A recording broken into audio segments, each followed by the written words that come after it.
Everything I do, and everything I do professionally, my life, has been shaped by 7 years of work as a young man in Africa.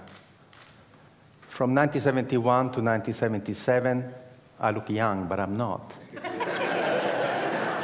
I worked in Zambia, Kenya, Ivory Coast, Algeria, Somalia, in projects of technical cooperation with African countries. I worked for an Italian NGO.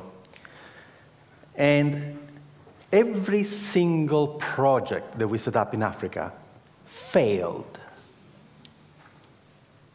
And I was distraught. I thought, age 21, that we Italians were good people and we were doing good work in Africa. Instead, everything we touched, we killed. Our first project, the one that has inspired my first book, Ripples from the Zambezi, was a project where we Italians decided to teach Zambian people how to grow food.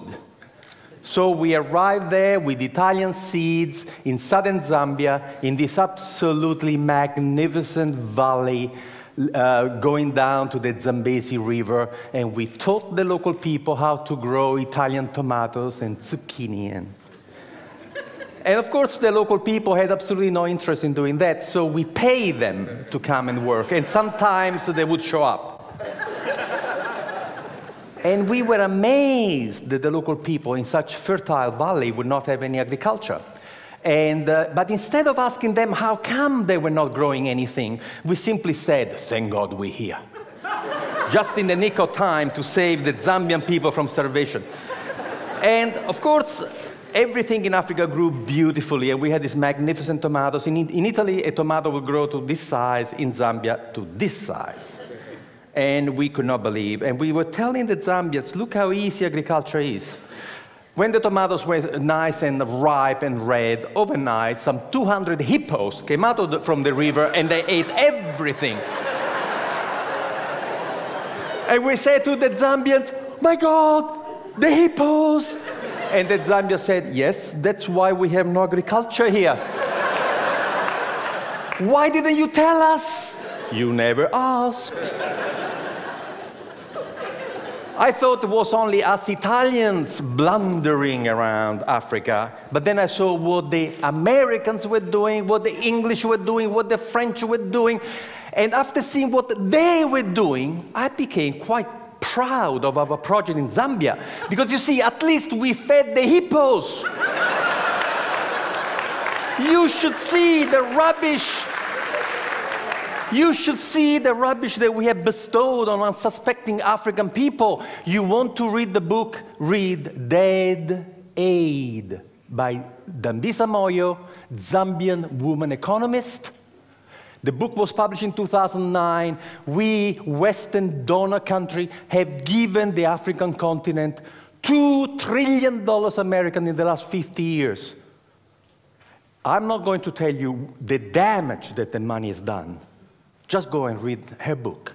Read it from an African woman, the damage that we have done. We Western people are imperialists, colonialists, and missionaries. And there are only two ways we deal with people. We either patronize them, or we are paternalistic. The two words come from the Latin root pater, which means father. But they mean two different things. Paternalistic, I treat anybody from a different culture as if they were my children. I love you so much. Patronizing, I treat everybody from another culture as if they were my servants. That's why the white people in Africa are called Bwana, boss. I was given a slap in the face reading a book, Small is Beautiful, written by Schumacher, who said, Above all, in economic development, if people do not wish to be helped, leave them alone. This should be the first principle of aid. The first principle of aid is respect. This morning, the gentleman who opened this conference lay a stick on the floor and say, can you imagine a city that is not neocolonial? I decided when I was 27 years old to only respond to people. And I invented a system called enterprise facilitation, where you never initiate anything, you never motivate anybody, but you become a servant of the local passion, the servant of local people who have a dream to become a better person.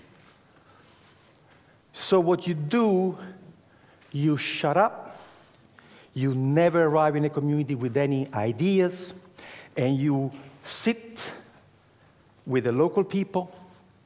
We don't work from offices. We meet at the cafe. We meet at the pub. We have zero infrastructure. And what we do, we become friends. And we find out what that person wants to do. The most important thing is passion. You can give somebody an idea. If that person doesn't want to do it, what are you going to do? The passion that the person has for her own growth is the most important thing. The passion that the man has for his own personal growth is the most important thing. And then we help them to go and find the knowledge, because nobody in the world can succeed alone.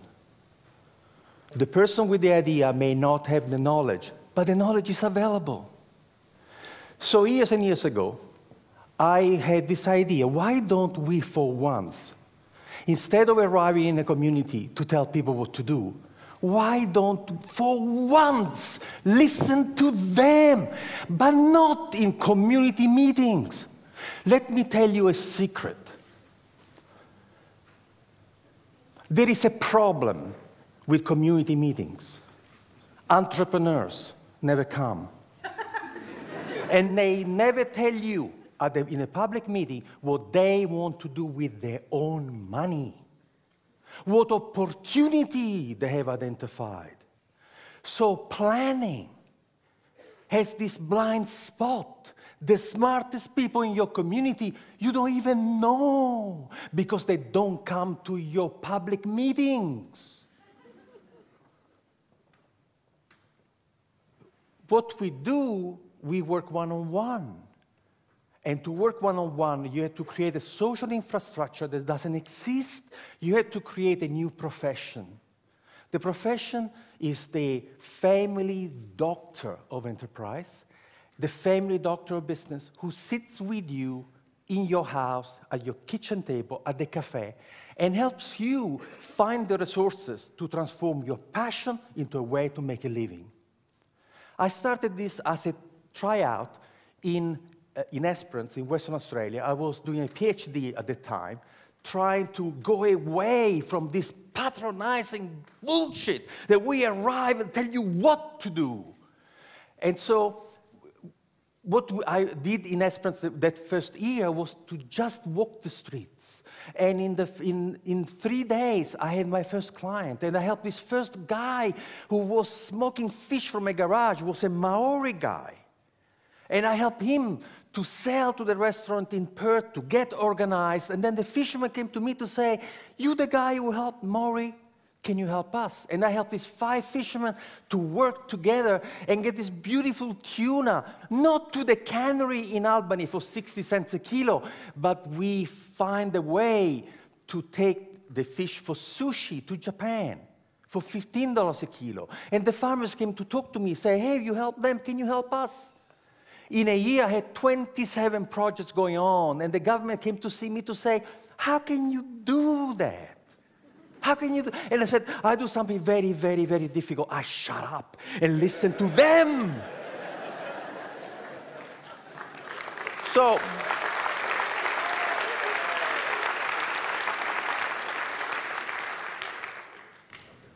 So the government says, do it again. We've done it in 300 communities around the world. We have helped to start 40,000 businesses. There is a new generation of entrepreneurs who are dying of solitude. Peter Drucker, one of the greatest management consultants in history, died aged 96 a few years ago. Peter Drucker was a professor of philosophy before becoming involved in business. And this is what Peter Drucker says: planning is actually incompatible with an entrepreneurial society and economy. Planning is the kiss of death of entrepreneurship. So now you're rebuilding Christ Church without knowing what the smartest people in Christ Church want to do with their own money and their own energy. You have to learn how to get these people to come and talk to you. You have to offer them confidentiality, privacy. You have to be fantastic at helping them. And then they will come, and they will come in droves. In a community of 10,000 people, we get 200 clients. Can you imagine in a community of 400,000 people, the intelligence and the passion? Which presentation have you uploaded the most this morning? Local, passionate people. That's who you have uploaded. So what I'm saying is that entrepreneurship is where it's at. We are at the end of the first industrial revolution, non-renewable fossil fuels, manufacturing, and all of a sudden, we have systems which are not sustainable. The internal combustion engine is not sustainable. Freon way of maintaining things is not sustainable. What we have to look at is at how we feed, cure, educate, transport, communicate for 7 billion people in a sustainable way.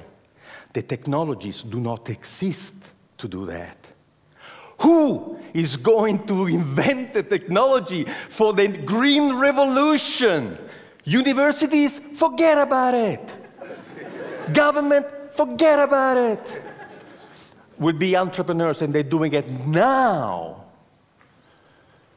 There's a lovely story that I read in a futurist magazine many, many years ago. There was a group of experts who were invited to discuss the future of the city of New York in 1860.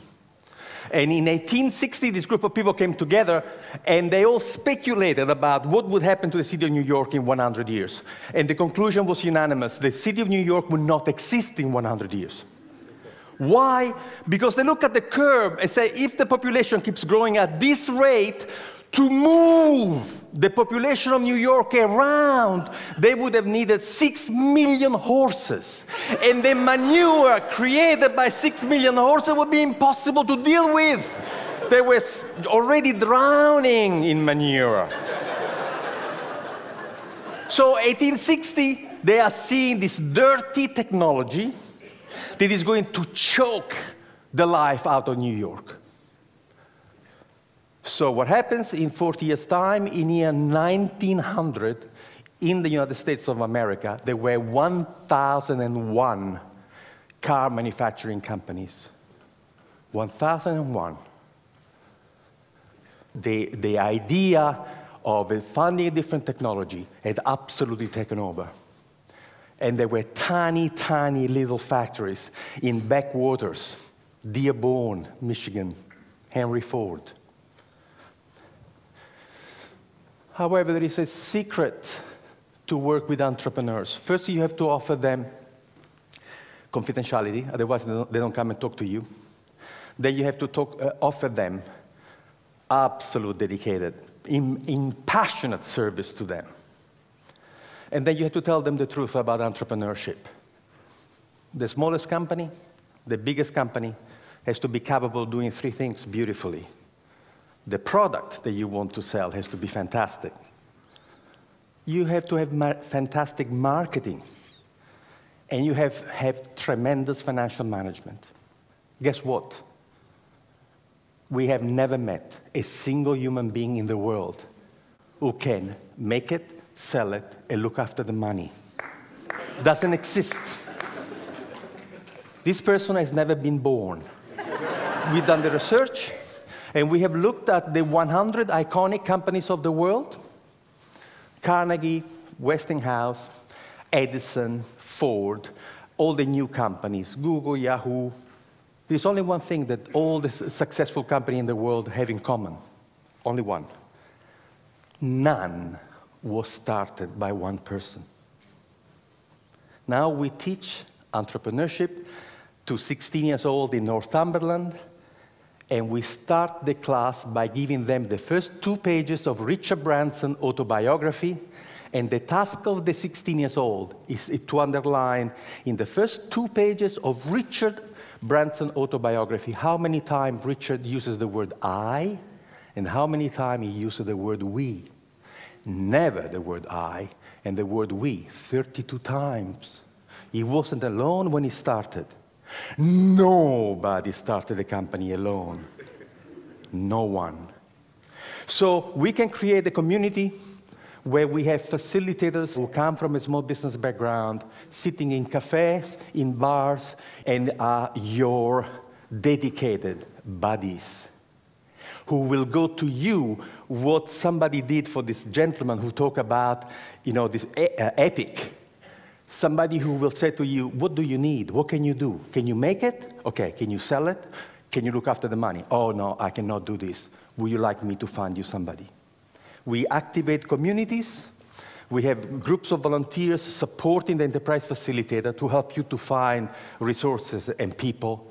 And we have discovered that the miracle of the intelligence of local people is such that you can change the culture and the economy of this community just by capturing the passion, the energy, and imagination of your own people. Thank you.